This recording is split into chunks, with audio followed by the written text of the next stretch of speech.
리야드의 밤 공기는 뜨거웠지만 그 회의장 안의 공기는 얼음처럼 차가웠습니다. 사우디의 고위 관계자들, 중동 방산시장의 실세들, 그리고 워싱턴의 입김을 등에 업은 미국 로비스트들까지 모두 같은 화면을 바라보고 있었습니다. 처음에는 누구도 특별한 일이 벌어질 것이라 생각하지 않았습니다. 또 하나의 무기 설명회, 또 하나의 전략 브리핑, 또 하나의 계산된 외교 이벤트라고 여겼기 때문입니다. 하지만 스크린에 단 하나의 문장이 떠오른 순간 분위기는 완전히 달라졌습니다. 지하 120m 벙커 파괴 가능성, 그리고 그 문장 아래 등장한 이름, 현무. 그 순간 회의장의 표정이 바뀌었습니다. 누군가는 입술을 굳게 다물었고, 누군가는 의자를 앞으로 당겼으며, 누군가는 스마트폰을 꺼내 어디론가 급히 메시지를 보내기 시작했습니다. 바로 그 자리에서 가장 먼저 안색이 변한 사람들은 놀랍게도 군인이 아니었습니다. 오랫동안 중동에서 미국 방산 계약을 중개해온 로비스트들이었습니다. 그들은 누구보다 시장의 냄새를 잘 맡는 사람들입니다.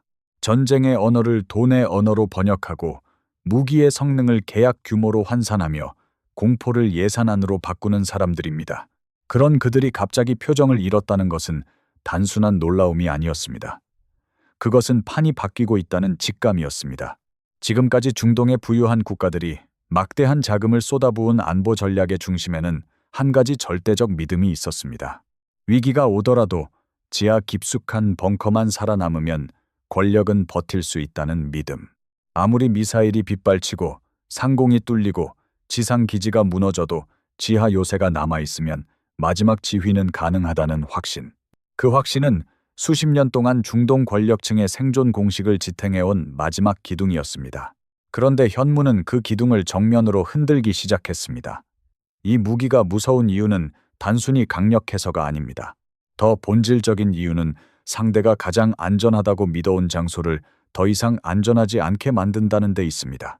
전쟁에서 진짜 공포는 눈앞의 폭발보다 보이지 않는 확신이 무너질 때 시작됩니다.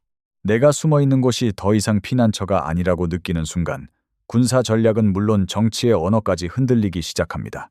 현무는 바로 그 지점을 겨냥합니다. 겉으로는 하나의 미사일이지만 실제로는 은신 개념 전체를 공격하는 무기입니다. 적의 지휘부, 전략자산, 핵심 통제실이 아무리 깊이 숨어 있어도 결국 도달할 수 있다는 메시지. 이것은 단순한 타격 능력이 아니라 심리적 지배력입니다. 리야드의 회의실에서 그런 공포가 왜 그토록 빠르게 퍼졌는지 이해하려면 중동의 안보 구조를 먼저 봐야 합니다. 이 지역의 국가들은 화려한 전투기와 첨단 방공망을 자랑하지만 그 이면에는 훨씬 더 중요한 보이지 않는 체계가 존재합니다. 바로 지하 생존 체계입니다. 왕실 보호시설, 비상지휘 통제실, 전략 벙커, 에너지 인프라 보호시설, 그리고 유사시 국가의 두뇌 역할을 하는 지하 사령망. 이 시설들은 단순한 군사 건물이 아니라 권력 유지의 마지막 보험이었습니다. 그래서 중동은 오래전부터 벙커의 깊이, 구조, 방호 수준에 막대한 돈을 쏟아부어 왔습니다. 수십 미터를 넘어 100m 이상까지 내려가고 철근과 특수 콘크리트로 겹겹이 쌓고 안반층 아래에 핵심 시설을 숨기는 방식으로 말입니다. 다시 말해 이들은 하늘이 무너져도 땅속이 버텨줄 것이라 믿었습니다. 하지만 현무의 존재는 그 믿음에 균열을 냈습니다. 특히 9톤급 탄두라는 단어가 던지는 충격은 단순한 숫자의 충격이 아니었습니다. 그것은 더 깊고, 더 단단하고, 더 안전하다고 믿었던 세계에 대한 정면 도전이었습니다. 지상시설을 파괴하는 것은 누구나 상상할 수 있습니다. 그러나 지하 120m 아래까지 내려가 철근과 콘크리트, 안반층을 뚫고 들어간 뒤 결정적인 파괴를 가할 수 있다는 개념은 다른 차원의 문제입니다. 이것은 표적 하나를 제거하는 문제가 아닙니다. 적의 마지막 생존 구상, 마지막 반격 구상, 마지막 통치 구상을 무너뜨리는 문제입니다. 그래서 회의장 안의 반응은 단순한 관심이 아니라 일종의 침묵에 가까운 긴장이었습니다. 누군가는 조용히 계산기를 두드렸고, 누군가는 옆 사람과 눈빛을 교환했으며, 누군가는 더 이상 발표 내용을 필기하지 못했습니다. 그것은 무기 설명을 듣는 반응이 아니라 시대가 바뀌는 소리를 들었을 때 나타나는 반응이었습니다. 그리고 바로 그 지점에서 미국 로비스트들의 공포가 시작됐습니다. 이들은 지금까지 중동에 수많은 방어 패키지를 팔아왔습니다. 최신 방공 시스템, 요격 체계, 레이더 네트워크, 전투기 업그레이드, 전장 관리 시스템. 물론 이런 자산들은 여전히 중요합니다. 하지만 문제는 방어의 개념이 달라질 경우입니다. 만약 상대가 지하 심장부까지 도달할 수 있다면 기존 방어 체계는 과연 어디까지 유효한가? 더 많은 레이더가 답인가? 더 많은 요격 미사일이 답인가? 아니면 아예 다른 차원의 공격 억제력이 필요해지는가?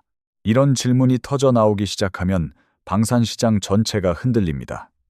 계약의 우선순위가 바뀌고 예산의 흐름이 바뀌며 누가 영향력을 갖는지도 바뀝니다. 그러니 로비스트들이 두려워한 것은 현무 한 발의 성능이 아니라 그 한 발이 만들어낼 시장 재편의 파장이었습니다.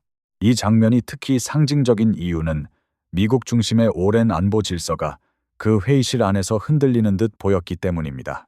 중동의 많은 국가는 오랫동안 미국의 보호 우산 아래에서 안보를 설계해왔습니다. 미국산 무기는 단순한 장비가 아니라 외교 관계, 동맹 신뢰, 전략적 종속 구조까지 포함한 패키지였습니다. 그런데 한국의 현무처럼 특정 목표를 향해 압도적인 상징성을 가진 무기 체계가 부상하면 이야기가 달라집니다. 작은 국가의 정밀하고 강력한 비대칭 능력이 거대한 방산 질서와 외교 질서의 틈을 파고드는 순간이기 때문입니다. 리야드의 회의장은 바로 그 상징을 압축해 보여주는 무대였습니다. 과거에는 누구나 미국의 문을 먼저 두드렸지만 이제는 다른 선택지가 진짜 위협으로 떠오를 수 있다는 사실. 이 변화는 단순한 기술 변화가 아니라 권력 지형의 변화이기도 합니다. 현무가 더 무서운 이유는 여기서 끝나지 않습니다. 이 무기는 단지 깊이 들어가는 무기가 아니라 상대의 시간 감각을 무너뜨리는 무기이기도 합니다. 전쟁 계획에서 가장 중요한 것은 언제까지 버틸 수 있는가입니다. 지휘부가 하루를 버티면 반격 기회를 만들 수 있고 이틀을 버티면 외교 개입을 기다릴 수 있으며 일주일을 버티면 전쟁의 양상을 바꿀 수 있습니다. 그래서 지하 벙커는 단순한 공간이 아니라 시간을 사는 장치였습니다. 하지만 만약 그 시간이 한순간에 사라진다면 어떻게 될까요? 벙커의 깊이가 더 이상 버티는 시간을 보장하지 못한다면 지도부의 판단은 시작부터 달라집니다. 즉, 현무는 적의 공간만 때리는 것이 아니라 적의 시간을 때립니다. 그리고 시간을 잃는 순간 권력은 가장 먼저 흔들립니다. 리야드에서 급히 자리를 뜬 그 미국 로비스트의 모습은 그래서 더 인상적이었습니다. 그는 단지 발표가 마음에 들지 않아 회의실을 나온 것이 아니었습니다. 그가 본 것은 하나의 무기가 아니라 새로운 문법이었습니다. 지금까지 자신이 팔아왔던 공포의 구조, 안보의 구조, 생존의 구조가 다른 기준으로 재해석되는 장면을 목격한 것입니다. 누군가는 그것을 과장이라 부를 수 있습니다. 하지만 시장은 과장에 반응하지 않습니다. 시장은 위험에 반응합니다. 그리고 그날 리야드에서 느껴진 위험은 매우 선명했습니다. 지하 120m라는 숫자가 더 이상 절대적인 안전을 의미하지 않을 수 있다는 사실. 그 한 문장이 중동의 고급 회의실을 식은 공포로 채워버렸습니다. 결국 이 이야기는 미사일의 위력만을 말하는 것이 아닙니다. 이것은 은신의 종말에 대한 이야기입니다. 지상에서 하늘을 피하고 하늘에서 지하로 숨고 지하에서 다시 생존을 설계해왔던 현대 전쟁의 오래된 습관이 깨질 수 있다는 이야기입니다. 그리고 바로 그 가능성이 리야드에서 누군가를 비명 지르게 만들었고 누군가를 공항으로 달려가게 만들었으며 누군가를 밤새 계산서와 계약서를 다시 펼치게 만들었습니다. 현무의 진짜 위력은 폭발력만이 아닙니다. 그것은 상대가 가장 늦게 포기하려 했던 마지막 확신을 먼저 무너뜨린다는 데 있습니다. 그리고 그 순간부터 전쟁은 이미 절반이 끝난 것이나 다름없습니다. 하지만 이것은 시작에 불과합니다. 현무가 정말로 중동의 권력 구조와 미국의 영향력 계산까지 흔들 수 있었던 이유는 단순한 벙커 파괴 능력 때문만은 아니었습니다. 진짜 문제는 그 무기가 던진 신호가 생각보다 훨씬 더 멀리 퍼져나갔다는 점입니다. 다음 파트에서는 왜 9톤 탄두라는 숫자가 단순한 과장이 아니라 전략 질서 전체를 흔드는 공포의 상징이 되었는지, 그리고 왜 미국 로비스트들이 리야드에서 가장 먼저 공포를 감지했는지 더 깊이 들어가 보겠습니다. 9톤. 이 숫자는 단순히 무겁다는 인상을 주는 데서 끝나지 않습니다. 현대 군사 전략에서 탄두 중량은 파괴력만을 의미하지 않습니다. 그것은 무엇을 겨냥하고 있는가를 드러내는 언어이기도 합니다. 가벼운 탄두는 전술 표적을 노리고, 정밀 유도는 특정 시설을 겨냥하며, 초대형 탄두는 아예 상대가 의지하던 방호 개념 전체를 겨냥합니다. 바로 그 점에서 9톤 탄두는 무기의 숫자가 아니라 선언문에 가깝습니다. 당신이 얼마나 깊이 숨어 있든, 얼마나 두꺼운 콘크리트와 강철로 자신을 둘러싸고 있든, 그 마지막 안전지대마저 더 이상 완전하지 않다는 선언. 이것이야말로 리야드의 회의실을 얼어붙게 만든 핵심이었습니다. 전쟁의 역사를 돌아보면 인간은 언제나 더 멀리 쏘는 무기보다 더 깊이 숨는 기술을 함께 발전시켜 왔습니다. 창과 방패의 싸움은 하늘과 땅 아래로까지 이어졌고, 폭격기가 등장하면 방공호가 발전했으며, 관통폭탄이 등장하면 벙커는 더 깊어졌습니다. 냉전 이후 지하 군사시설은 단순한 방어수단이 아니라 국가의 연속성을 보장하는 장치가 되었습니다. 전면전이 벌어져도 지도부가 살아남고 핵심 지휘망이 유지되며 전략 자산이 보호될 수 있다는 믿음.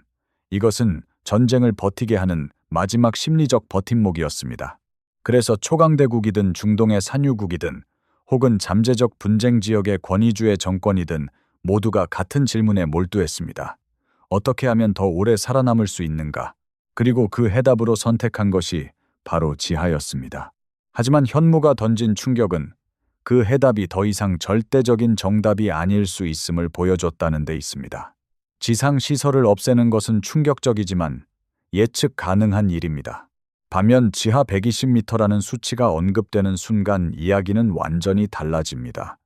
이는 단순히 깊숙한 곳까지 때릴 수 있다는 과시가 아닙니다. 그 깊이에 숨겨져 있을 법한 표적의 성격을 모두가 알고 있기 때문입니다. 그 안에는 전투기 몇 대가 아니라 전쟁 전체를 움직이는 두뇌가 있을 수 있습니다. 국가 비상지휘실, 장거리 미사일 통제실, 핵심 통신망, 지도부 보호시설, 유사시 정권 자체를 유지하기 위한 비밀 공간. 다시 말해, 그런 무기는 건물을 부수는 것이 아니라 의사결정의 심장을 향합니다. 그래서 그 위력은 물리적 폭발보다 정치적 충격이 더 큽니다. 이 지점에서 왜 미국 로비스트들이 비명을 삼켰는지가 보입니다. 그들은 누구보다 먼저 안보 시장의 본질을 압니다. 전쟁은 군인이 싸우지만 군비 경쟁은 시장이 움직입니다. 위협이 정의되면 예산이 움직이고, 예산이 움직이면 계약이 생기며, 계약이 생기면 영향력의 지도가 새로 그려집니다. 오랫동안 미국은 중동에서 그 지도를 그리는 중심 세력이었습니다. 방어체계는 층층이 팔렸고, 각국은 미국산 시스템을 중심으로 안보 구조를 설계했습니다. 레이더가 필요하면 미국, 요격체계가 필요하면 미국, 네트워크 통합이 필요하면 미국. 이것은 단순한 판매가 아니라 종속적인 생태계였습니다. 그런데 한국의 현무처럼 특정 상황에서 절대적인 상징성을 갖는 공격 자산이 부상하면 질문은 완전히 달라집니다. 얼마나 잘 막을 수 있는가가 아니라 그런 표적화 자체를 어떻게 억제할 것인가라는 슈슈슈슈슈슈슈시 생기기 때문입니다. 로비스트들이 공포를 느낀 이유는 바로 여기에 있습니다. 기존의 질서는 방어에 돈을 쓰게 만들었습니다. 그러나 현무가 상징하는 새로운 질서는 공격 억제력과 생존 구조 전체를 다시 설계하게 만듭니다. 이 차이는 치명적입니다. 방공망을 더 촘촘히 하는 정도로는 해결되지 않는 공포가 생겨나기 때문입니다.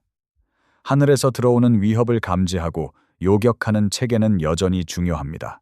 그러나 상대가 단 한 번의 침투로 지하 심장부를 흔들 수 있다는 인식이 퍼지는 순간 방어 패키지 중심의 오래된 영업 논리는 금이 가기 시작합니다. 고객들은 묻기 시작합니다. 정말 이것만으로 충분한가? 더 깊이 숨어도 의미가 있는가? 만약 그렇지 않다면 우리는 무엇을 새로 사야 하는가? 이 질문이 시장에 던져지는 순간 로비스트는 웃지 못합니다. 왜냐하면 그 질문은 곧 자신들의 기존 상품이 완전한 답이 아니라는 뜻이기 때문입니다. 리야드에서 벌어진 긴장은 단지 한국 무기체계의 등장을 둘러싼 놀라움이 아니었습니다. 그것은 미국식 안보 구조가 처음으로 낯선 방식의 도전을 받는 장면이기도 했습니다. 중동의 지도층은 누구보다 현실적입니다. 그들은 이념보다 생존을 우선하며 체면보다 효율을 먼저 계산합니다. 그래서 어느 무기가 더 정치적으로 보기 좋은가 보다 어느 무기가 실제로 내 생존을 지켜주는가를 냉정하게 따집니다. 그런 사람들 앞에서 지하 120m도 위협할 수 있다는 메시지는 매우 강력합니다. 그것은 겉멋든 홍보 문구가 아니라 생존 계산서를 다시 쓰게 만드는 문장입니다. 그리고 생존 계산서가 바뀌는 순간 권력 관계도 바뀌기 시작합니다. 더 무서운 점은 이것이 단순히 한 국가의 국방력 자랑으로 끝나지 않는다는 사실입니다. 현무의 상징성은 중동뿐 아니라 세계 곳곳에 숨겨진 권력 구조를 자극합니다. 지하 깊숙한 곳에 지휘 시설을 숨겨놓은 나라들, 핵심 무기 통제 체계를 안반 아래에 묻어둔 나라들, 평시에는 보이지 않지만 전시에 살아남기 위한 마지막 구조를 만들어 온 나라들 모두가 같은 생각을 하게 됩니다. 만약 이 깊이도 충분하지 않다면 우리는 어디까지 더 내려가야 하는가? 하지만 아이러니하게도 그 질문에 대한 답은 없습니다. 왜냐하면 전쟁 기술은 한번 임계점을 넘으면 방어는 끝없이 비용만 증가시키는 싸움이 되기 때문입니다. 더 깊게, 더 두껍게, 더 복잡하게 만든다 해도 결국 상대가 그것을 다시 돌파할 수 있다면 생존은 확신이 아니라 확률의 문제가 됩니다. 그리고 권력은 확률 위에 서는 것을 가장 두려워합니다. 바로 그래서 현무는 단순한 미사일이 아니라 심리적 균형 파괴 장치라고 불릴 수 있습니다. 상대에게 물리적 피해를 주기 전에 먼저 계산을 망가뜨리고 계산을 망가뜨리기 전에 먼저 믿음을 무너뜨립니다. 전쟁에서 믿음은 생각보다 중요합니다. 지휘부가 살아남을 수 있다는 믿음, 비상시에도 통신이 유지될 것이라는 믿음, 마지막 순간에도 반격할 수 있다는 믿음. 이런 믿음이 있어야 국가는 장기전을 계획하고 지도자는 위기 속에서도 강경한 결정을 내릴 수 있습니다. 그러나 그 믿음이 흔들리는 순간 상황은 달라집니다. 지도자는 더 조심스러워지고 참모들은 더 보수적으로 변하며 위기 대응의 속도는 늦어집니다. 다시 말해 미사일 한 발이 날아오기 전부터 이미 전략적 우위가 만들어질 수 있는 것입니다. 미국 로비스트가 리야드에서 다급히 움직였다는 이야기는 그래서 단순한 해프닝이 아닙니다. 그것은 가장 돈 냄새에 민감한 사람들이 가장 먼저 구조 변화를 감지했다는 상징입니다. 그들은 현무를 보고 감탄한 것이 아니라 위협을 본 것입니다. 기존 고객들이 더 이상 과거 방식의 안보 패키지에만 의존하지 않을 수 있다는 위협. 미국이 독점해왔던 해법의 권위가 흔들릴 수 있다는 위협. 그리고 무엇보다 새로운 전략 언어가 시장을 재편할 수 있다는 위협.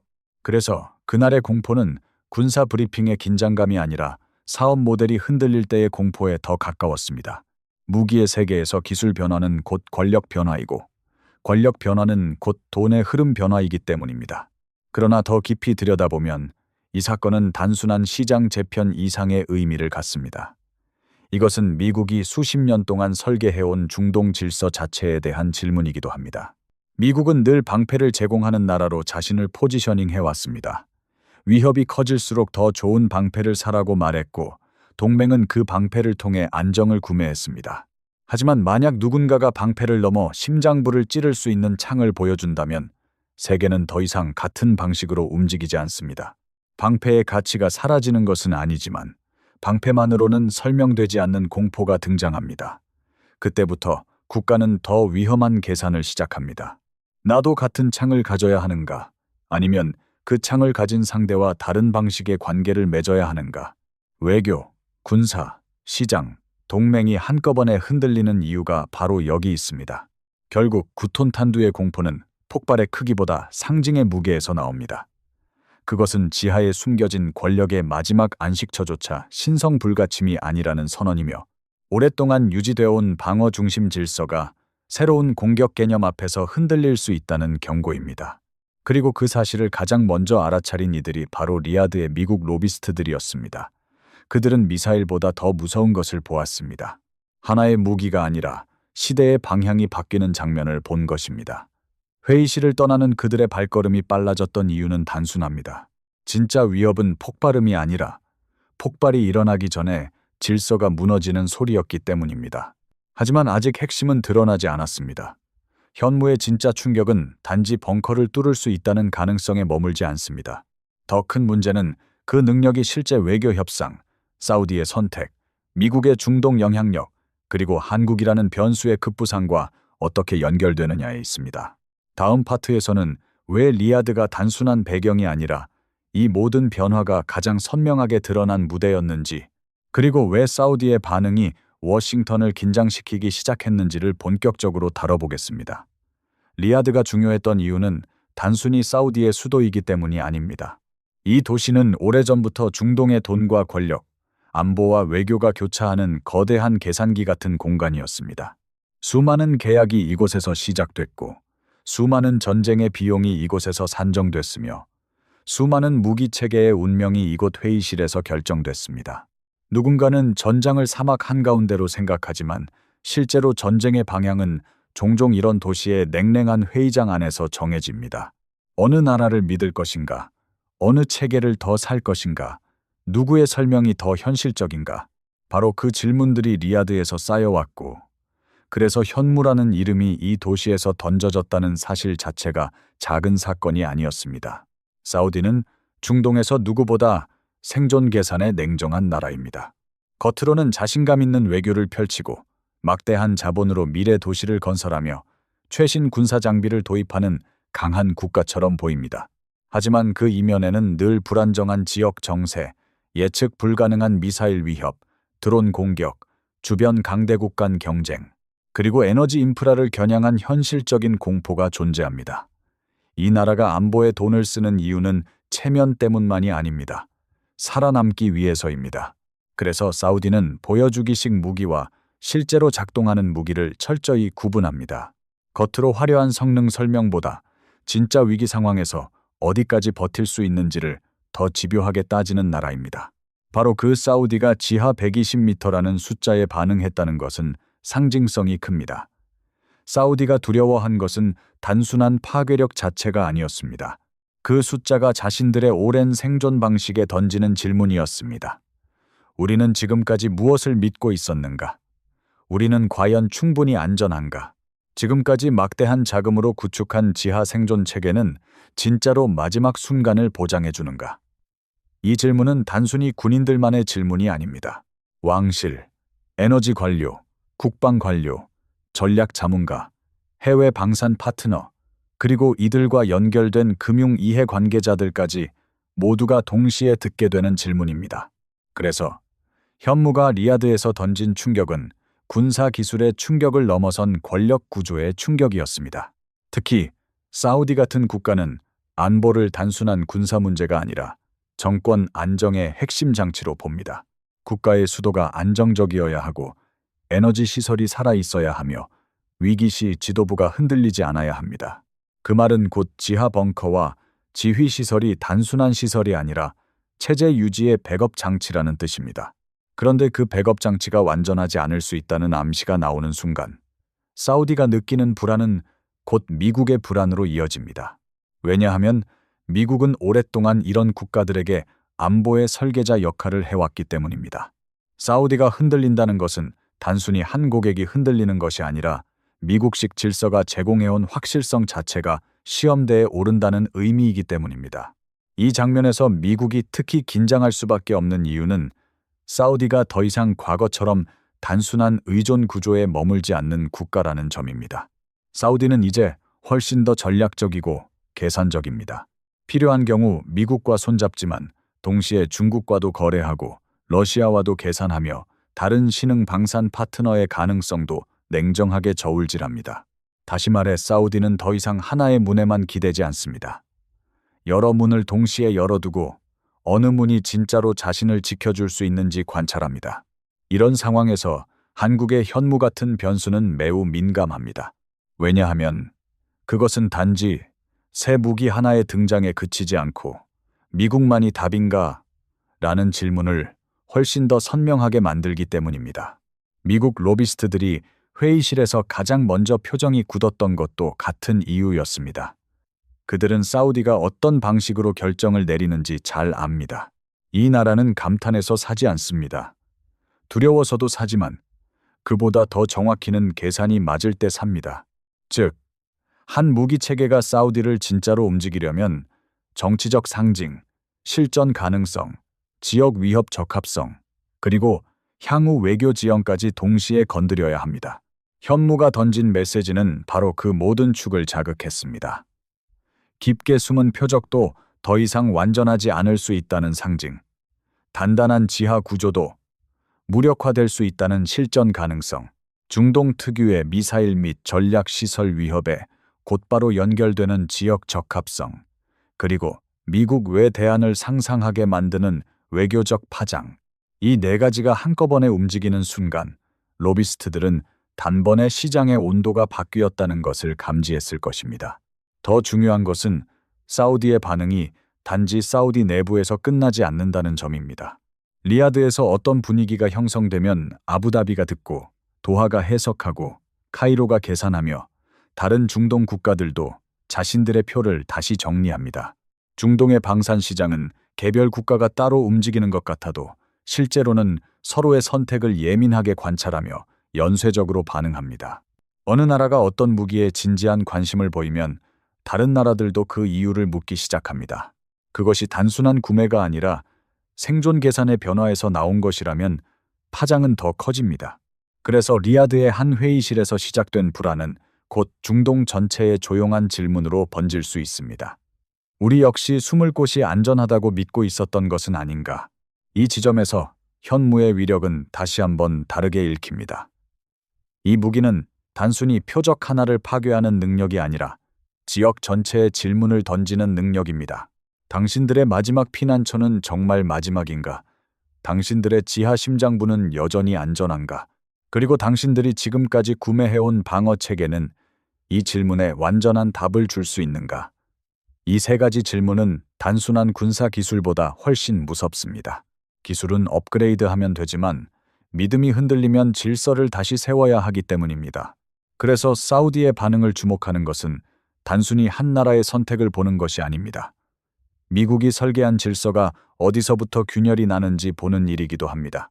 리야드에서 결정적이었던 장면은 어쩌면 발표 자료 그 자체보다도 발표가 끝난 뒤 벌어진 침묵이었는지도 모릅니다. 원래 이런 자리에는 곧바로 질문이 쏟아지고 가격과 일정, 운용 조건, 통합 가능성에 대한 말들이 오가야 합니다. 하지만 진짜 충격적인 제안 앞에서는 사람들은 먼저 입을 다뭅니다. 그리고 계산을 시작합니다. 지금까지의 투자 구조가 유효한가? 앞으로의 위협 지도는 어떻게 다시 그려야 하는가? 누가 유리해지고 누가 불리해지는가? 그날 리야드에서 흘렀던 침묵은 바로 그런 침묵이었을 가능성이 큽니다. 무기를 듣는 침묵이 아니라 질서가 흔들리는 소리를 듣는 침묵 말입니다. 사우디가 이런 논의에 예민할 수밖에 없는 또 다른 이유는 이 나라가 실제로 국가 핵심 자산을 지키는 문제에 대해 누구보다 절박한 경험을 가지고 있기 때문입니다. 에너지 시설은 이 나라의 혈관과도 같고 그 시설을 겨냥한 위협은 단순한 안보 문제가 아니라 국가 운영 전체를 흔드는 문제입니다.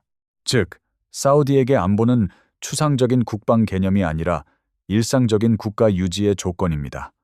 그런 나라가 지하 표적 파괴 능력에 민감하게 반응한다는 것은 당연합니다. 만약 에너지 시설 주변의 핵심 통제 구조나 비상 대응 체계, 전략 지휘부까지 위협받을 수 있다고 느끼면 이는 곧 경제와 정권, 외교까지 동시에 건드리는 문제로 번지기 때문입니다. 그래서 워싱턴이 진짜로 불안해하는 부분도 바로 이것입니다. 사우디가 특정 무기를 사느냐 마느냐의 문제가 아닙니다. 더 본질적인 문제는 사우디가 안보를 해석하는 언어가 달라질 수 있다는 점입니다. 그동안 미국은 자신이 제공하는 체계를 중심으로 위협을 설명하고 그 위협에 대한 해답 역시 자신이 제시해왔습니다. 하지만 현무 같은 변수가 등장해 전혀 다른 방식의 공포를 현실화하면 미국은 더 이상 질문도 답도 독점할 수 없게 됩니다. 이때부터 동맹은 단순한 보호 관계가 아니라 비교의 관계로 바뀝니다. 누가 더 현실적인가? 누가 더 유연한가? 누가 더 실제적인 억지력을 보여주는가? 그리고 이런 비교가 시작되면 미국의 영향력은 눈에 보이지 않는 곳에서 먼저 흔들립니다. 결국 리야드는 이 모든 변화가 가장 선명하게 드러나는 무대였습니다.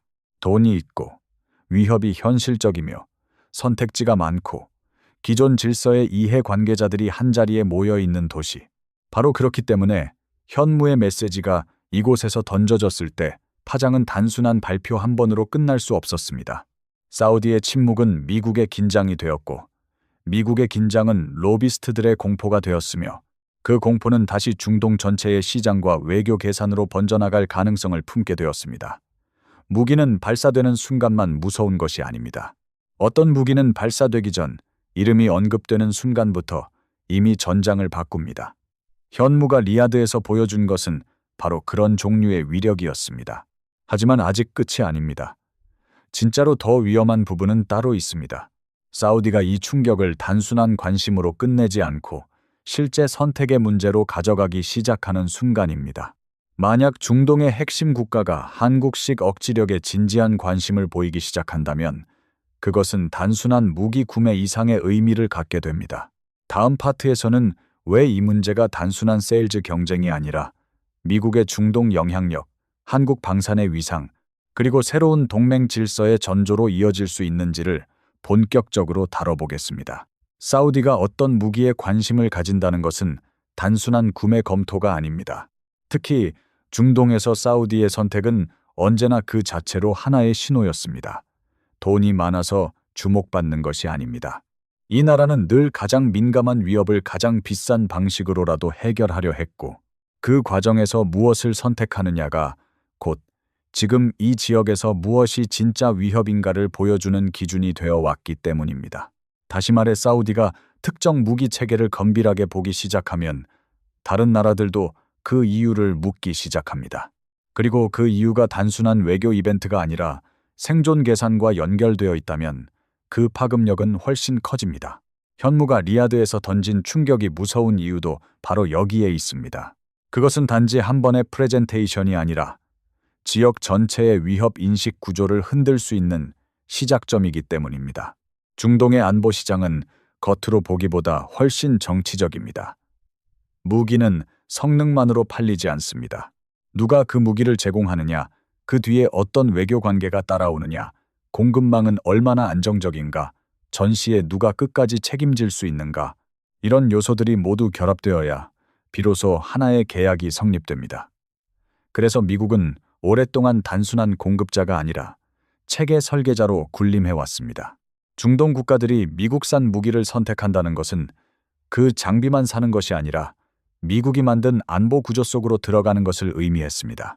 훈련, 유지보수, 정보 공유, 전장 네트워크, 외교적 보호까지 모두 연결되는 방식이었습니다.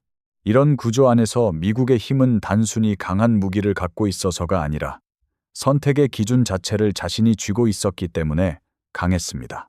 그런데 현무가 보여준 것은 바로 그 기준의 균열입니다. 왜냐하면 이 무기는 전통적인 방어 패키지의 논리 바깥에서 공포를 만들어내기 때문입니다. 기존 안보 시장의 중심 질문은 대체로 같았습니다. 얼마나 잘 탐지할 수 있는가? 얼마나 빨리 요격할 수 있는가? 얼마나 넓은 지역을 방어할 수 있는가? 하지만 현무가 상징하는 능력은 질문 자체를 바꿉니다. 적이 정말로 깊숙한 지하 핵심 시설을 무력화할 수 있다면 우리는 무엇으로 대응해야 하는가? 방패를 더 사야 하는가? 아니면 상대가 감히 창을 들지 못하게 만들 다른 억지력이 필요한가? 이 질문은 단순한 장비 보강 차원을 넘어 전략의 문법을 뒤집습니다. 그리고 문법이 바뀌는 순간 기존 질서의 주도권도 흔들릴 수밖에 없습니다. 사우디가 이런 문제에 관심을 보인다는 것은 미국에게 단순한 영업 경쟁 이상의 위협입니다. 왜냐하면 사우디는 중동에서 상징성이 가장 큰 고객 중 하나이기 때문입니다. 이 나라가 무엇을 사느냐는 숫자 이상의 의미를 갖습니다. 사우디의 구매는 곧 중동의 유행이 되고 중동의 유행은 다시 세계 방산 시장의 신호가 됩니다. 어느 무기 체계가 사우디의 생존 계산을 건드렸는지, 어떤 기술이 이 나라의 눈높이를 만족시켰는지, 그리고 어떤 국가가 미국이 독점해온 설명의 자리를 흔들었는지, 이런 질문이 국제시장에 퍼지는 순간 한국 방산은 단순한 신흥 공급자가 아니라 질서의 균열을 내는 변수로 읽히기 시작합니다. 그것이 미국 로비스트들을 더 불안하게 만드는 이유이기도 합니다. 로비스트들은 단순히 계약만 중개하는 사람이 아닙니다. 그들은 분위기를 읽고 이해관계를 정리하고 고객이 무엇을 두려워하는지를 가장 빨리 감지하는 사람들입니다. 그런 사람들이 공포를 느꼈다는 것은 기술의 문제가 아니라 서사의 문제가 흔들리고 있다는 뜻입니다. 지금까지 미국은 중동에 이렇게 말해왔습니다. 위협은 커지고 있고 그 해답은 우리의 체계 안에 있다. 그런데 현무 같은 존재가 등장하면 이 메시지는 더 이상 독점적이지 않습니다. 중동 국가들은 다른 질문을 하기 시작할 수 있습니다. 미국이 설명하는 방식 말고도 다른 해답이 있는가? 우리가 진짜로 필요로 하는 것은 더 많은 방어 장비인가? 아니면 상대의 은닉 전략 자체를 무너뜨리는 다른 수준의 억지력인가? 이 질문이 나오기 시작하면 미국이 구축해온 서사는 처음으로 경쟁을 만나게 됩니다. 한국에게 이것은 단순한 수출 기회가 아닙니다. 오히려 더 큰 의미는 전략 국가로서의 위상 변화입니다. 한때 한국 방산은 가격 대비 성능이 좋은 무기, 납기 일정이 빠른 공급자, 실용적인 시스템을 만드는 나라 정도로 여겨졌습니다. 물론 그것만으로도 대단한 성과였지만 그것은 여전히 미국이나 러시아, 유럽 강대국이 만든 틀 안에서의 평가였습니다. 그러나 현무처럼 상대의 지하 심장부를 겨냥하는 고강도 전략 자산이 주목받는 순간 한국은 더 이상 단순한 실용 공급자가 아닙니다. 이제는 전장의 개념을 바꾸는 나라, 억지력의 문법을 새로 쓰는 나라, 그리고 특정 지역의 힘의 균형 계산에 직접 개입할 수 있는 나라로 보이기 시작합니다. 이 지점에서 한국 방산의 위상은 질적으로 달라집니다. 사우디가 만약 이런 한국식 억지력에 진지하게 관심을 기울인다면 그 자체가 중동 전체에 강한 상징을 던지게 됩니다. 미국만이 아니라는 신호, 더 이상 전통 강대국만이 전략적 해답을 독점하지 않는다는 신호, 그리고 실전성과 속도, 유연성, 지역 맞춤형 억지력이 새로운 기준으로 떠오르고 있다는 신호. 이런 신호가 퍼지면 중동의 다른 국가들도 자연스럽게 움직입니다. 아랍에미리트는 자신들의 정밀 타격 체계를 다시 점검할 것이고, 카타르는 작은 국가가 살아남기 위해 어떤 종류의 비대칭 억지력이 필요한지 다시 계산할 것이며, 이집트 같은 국가는 전통적인 군사력과 새로운 전략 자산의 조합을 고민하기 시작할 수 있습니다. 결국 하나의 관심은 연쇄 반응으로 이어집니다. 그리고 그 연쇄 반응은 미국이 가장 싫어하는 형태의 변화입니다. 조용하지만 멈추기 어려운 변화이기 때문입니다. 더 깊이 보면 이 문제는 단순히 누가 무기를 더 많이 파느냐의 경쟁도 아닙니다. 진짜 중요한 것은 누가 안보를 설명하는 언어를 장악하느냐입니다. 미국은 오랫동안 그 언어의 주인이었습니다. 위협을 정의하고 동맹을 설계하고 대응 모델을 제시하며 결국 그 모델을 자신이 공급하는 체계로 완성시켰습니다. 하지만 현무가 상징하는 전략은 그 언어를 비틀어 놓습니다. 방어와 억지만이 아니라 깊이 숨어있는 적의 핵심 구조를 겨냥해 아예 생존 개념 자체를 흔드는 언어. 즉, 전쟁의 외형을 통제하는 것이 아니라 전쟁을 결심할 수 있는 상대의 심리를 먼저 파괴하는 방식입니다. 이것은 기술적 우위이기도 하지만 동시에 서사적 우위입니다. 상대가 당신을 생각하는 방식 자체를 바꿔버리기 때문입니다. 리야드에서 흘렀던 그 묘한 공포는 결국 이 사실에서 비롯됐을 가능성이 큽니다. 회의실 안의 사람들은 단지 한국 미사일의 성능표를 본 것이 아닙니다. 그들은 중동의 다음 안보 담론이 어떻게 바뀔 수 있는지를 본 것입니다. 지금까지는 더 강한 방패와 더 촘촘한 경보망, 더 넓은 감시 체계가 중심이었다면 앞으로는 상대의 마지막 숨을 곳을 무력화할 수 있는가라는 질문이 더 커질 수 있다는 예감. 그리고 이 질문을 먼저 장악하는 나라가 향후 중동 방산과 외교에서 전혀 다른 위치에 설 수 있다는 직감. 바로 이 직감이 미국 로비스트들을 리야드의 밤으로 내몰았을지 모릅니다. 사우디 역시 이 변화의 의미를 모를 리 없습니다. 이 나라는 이상보다 현실을 택하는 나라이고 체면보다 생존을 먼저 계산하는 나라입니다. 그렇기 때문에 새로운 위협 개념이나 새로운 억지력 모델이 등장했을 때 그들은 그것을 단순한 홍보로 흘려듣지 않습니다. 오히려 가장 차갑게 분해해서 봅니다. 이것이 우리에게 정말 필요한가? 우리의 기존 구조와 결합 가능한가? 미국과의 관계를 깨지 않으면서도 새로운 선택지를 확보할 수 있는가? 그리고 결정적으로 위기 상황에서 우리를 더 오래 살아남게 해주는가? 이 질문들에 일정 부분이라도 긍정적인 답이 나온다면 사우디는 움직입니다. 조용히, 그러나 매우 실질적으로 움직입니다. 미국이 두려워하는 것은 바로 이런 움직임입니다. 결국 현무의 위력은 단지 지하 120m 벙커를 위협할 수 있다는 상상력에만 있지 않습니다. 그보다 더 큰 힘은 그 상상력이 실제 외교와 시장, 그리고 동맹 구조의 재배치로 이어질 수 있다는 데 있습니다. 한 발의 미사일이 바꾸는 것은 표적의 형체만이 아닙니다. 때로는 동맹의 거리, 계약의 우선순위, 영향력의 방향, 심지어 국가들이 서로를 보는 시선까지 바꿉니다. 리야드에서 시작된 공포가 무서운 이유는 그래서입니다. 그것은 단지 벙커 하나의 종말이 아니라 누가 중동의 다음 시대를 설명할 것인가를 둘러싼 조용한 전쟁의 시작일지도 모르기 때문입니다. 하지만 이야기는 여기서 더 위험해집니다. 사우디가 정말로 움직이기 시작하면 미국은 단순히 경쟁자를 만나는 것이 아니라 동맹 구조 안에서 새로운 균열을 관리해야 하는 상황에 들어가게 됩니다. 그리고 그 균열은 단순한 가격 경쟁으로 막을 수 있는 종류가 아닙니다. 다음 파트에서는 왜 한국의 전략 자산이 단순한 판매 대상이 아니라 새로운 동맹 질서의 상징으로 읽힐 수 있는지, 그리고 왜 이 문제가 결국 미국이 가장 민감해하는 주권, 통제, 영향력의 문제까지 건드리게 되는지를 이어서 다뤄보겠습니다. 미국이 진짜로 민감하게 반응하는 순간은 언제나 비슷합니다. 누군가 더 좋은 무기를 만들었을 때가 아닙니다. 누군가 더 싼 무기를 팔았을 때도 아닙니다.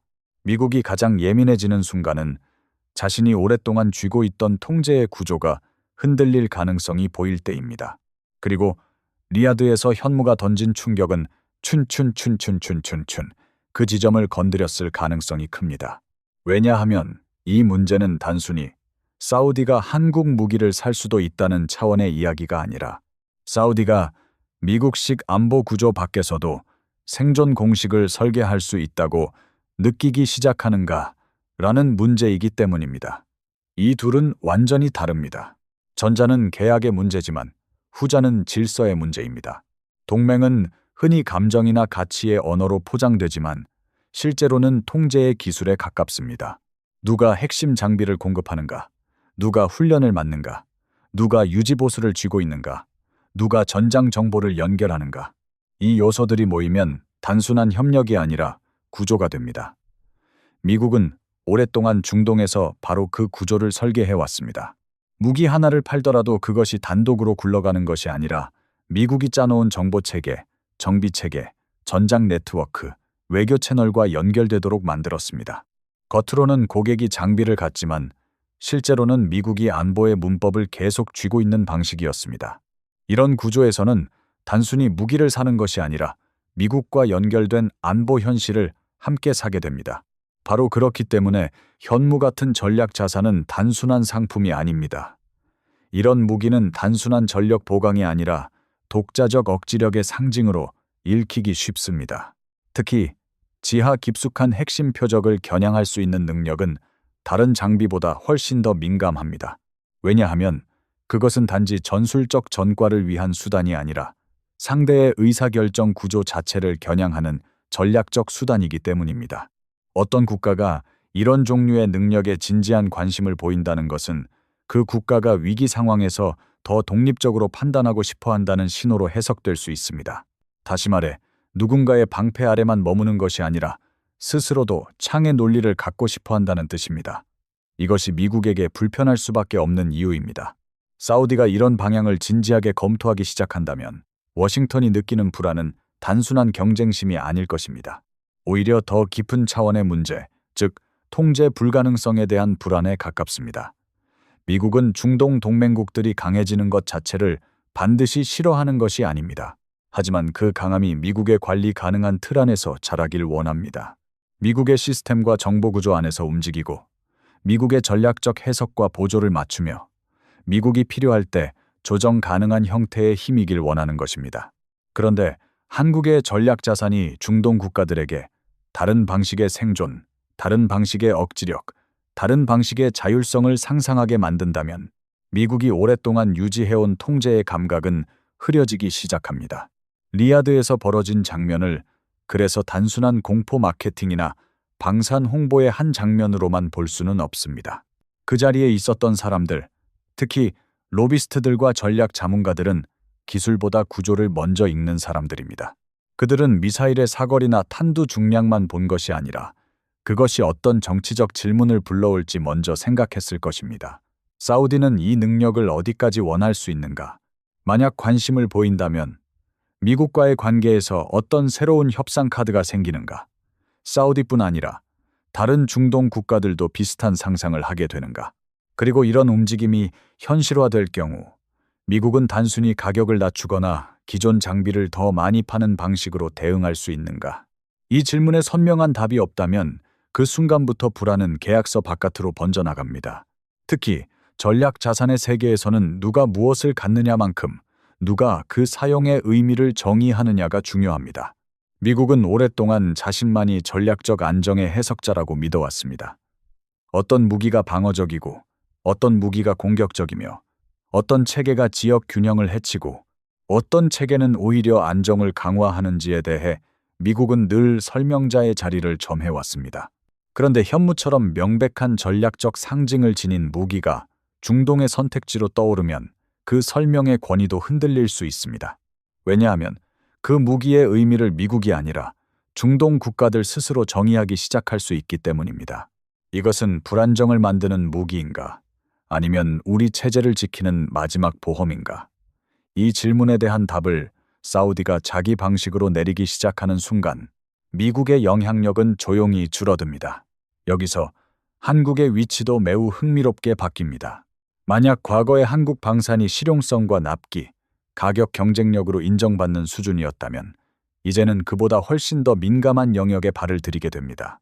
전략의 언어, 억지력의 언어, 그리고 동맹 구조를 재조정할 수 있는 언어의 영역입니다. 이 단계에서 한국은 더 이상 단순한 공급자가 아닙니다. 특정 국가에게 새로운 선택지를 상상하게 만드는 촉매가 됩니다.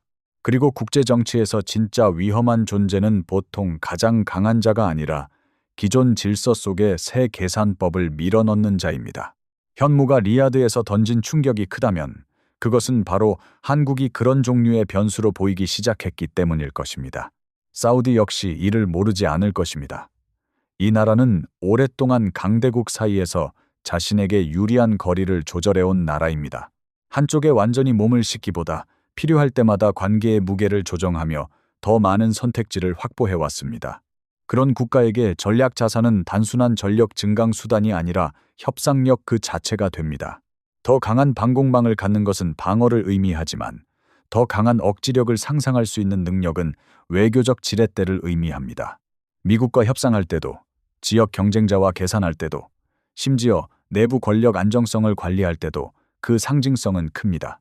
그러니 한국식 전략 자산에 대한 사우디의 관심은 단순한 성능 평가를 넘어서 자신의 공간을 넓히려는 외교적 계산과 맞닿아 있을 가능성이 큽니다. 바로 이 때문에 미국은 이런 흐름을 가장 조용하게, 그러나 가장 날카롭게 지켜볼 것입니다. 겉으로는 동맹의 다양화, 시장의 경쟁, 파트너십의 확대 같은 중립적 언어를 쓸 수 있습니다. 하지만 실제 속내는 훨씬 더 민감할 수 있습니다. 미국이 가장 경계하는 것은 동맹이 이탈하는 장면보다 동맹이 미국 없이도 생존 전략을 설계할 수 있다고 느끼기 시작하는 장면입니다. 그 감각이 생기는 순간부터 관계는 종속에서 협상으로 바뀌고 협상으로 바뀌는 순간부터 영향력은 자동으로 줄어듭니다. 그리고 이것은 단순히 무기 몇 건의 수출입 통계로 드러나지 않습니다. 훨씬 더 조용하고 훨씬 더 오래가는 방식으로 드러납니다. 회의에서의 어조, 비공개 브리핑의 분위기, 계약 조건의 미세한 변화, 그리고 누구의 전화를 더 늦게 받기 시작하는가 같은 곳에서 말입니다. 현무가 상징하는 것은 결국 이 모든 조용한 변화를 압축한 한 장면일지도 모릅니다. 지하 120m라는 숫자, 9톤 탄두라는 이미지, 리야드의 얼어붙은 공기, 미국 로비스트의 다급한 움직임, 이 모든 요소는 사실 하나의 더 큰 질문을 향하고 있습니다. 중동의 다음 시대는 누가 설명할 것인가? 미국이 여전히 유일한 해답으로 남을 것인가? 아니면 각국이 더 복잡하고 더 자율적인 선택지를 손에 넣기 시작할 것인가? 현무가 무서운 이유는 단지 깊은 벙커를 노릴 수 있다는 데 있지 않습니다. 그것은 누군가가 이제 더 이상 한 나라의 문법만으로는 안보를 설명하지 않겠다고 결심하게 만들 수 있다는 데 있습니다.